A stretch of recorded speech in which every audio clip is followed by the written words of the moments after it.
사실은 도파민이나 세로토닌 같이 신경 전달 물질들이 그냥 단순하게 자기 역할만 있는 게 아니라 다른 용도로 전환이 돼요. 대표적인 게 인제 알진이라고 하는 물질은 글루타민에서부터 오는데, 우리가 인제 영양 섭취 문제로 뭐 정자 활동을 높이기 위해서 뭐 알지닌을 먹거나 막 이런 얘기들을 많이 하는데, 사실은 글루타메이트나 가바만 잘 먹어도 자연스럽게 알지닌이 만들어지고, 근데 이런 알지닌들의 일부가 몸이 단백질을 먹게 되면 암모니아를 배출하게 돼요. 근데 이 암모니아는 아주 강력한 베이스 물질이기 때문에 몸을 녹입니다.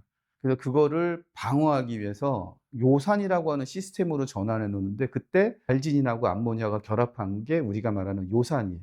그리고 인류가 빙하기 때 유전자를 하나 변형시켜 놓은 게 뭐냐면, 다른 동물하고 다르게 영장류들이 변화가 된 게 뭐냐면, 빙하기 때는 먹을 게 별로 없으니까 한번 어쩌다 음식물을 섭취를 하면 쓰레기 물질인 암모니아가 버려지는 게 너무 아까우니까 '얘를 어떻게 하면 저장할까?' 이런 논리로 암모니아를 에너지로 다시 환원해서 쓰기 위해서 인류가 스스로 택한 방식이 요산을 만들어서 저장하는 거였어요.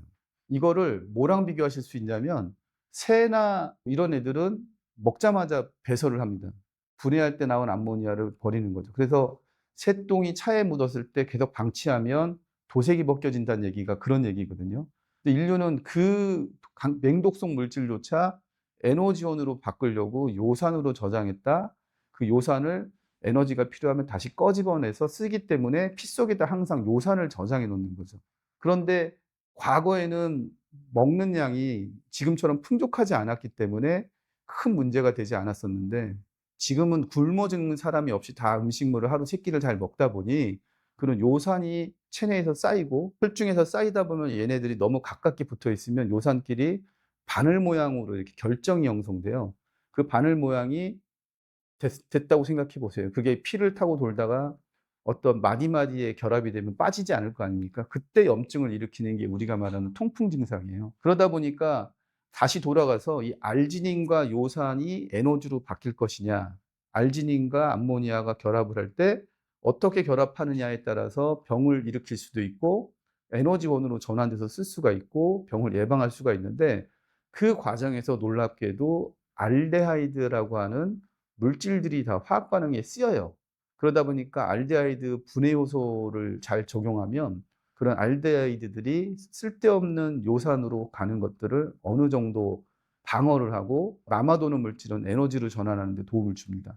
그러다 보니까 '통풍 효과가 있다.'라는 이론적 배경이 있었고요.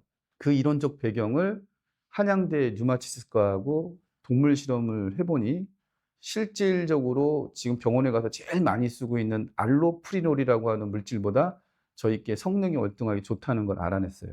비슷한 성능이라 하더라도 알로프리놀을 매일 먹을 수가 없는 이유가, 걔를 계속 먹으면 간 조직이 다 파괴가 됩니다. 그러다 보니까 일 주일 이상 약을 먹을 수가 없는 상황인데, 얘는 간 조직이 싱싱해지면서 똑같은 작용을 한다는 걸 우리가 알고 그거를 논문화시켰습니다. 근데 안타까운 거는 특허 쓰기 전에 논문을 발표하는 바람에 그거는 저희가 특허로 담을 수가 없는 상황이에요. 그래서 논문만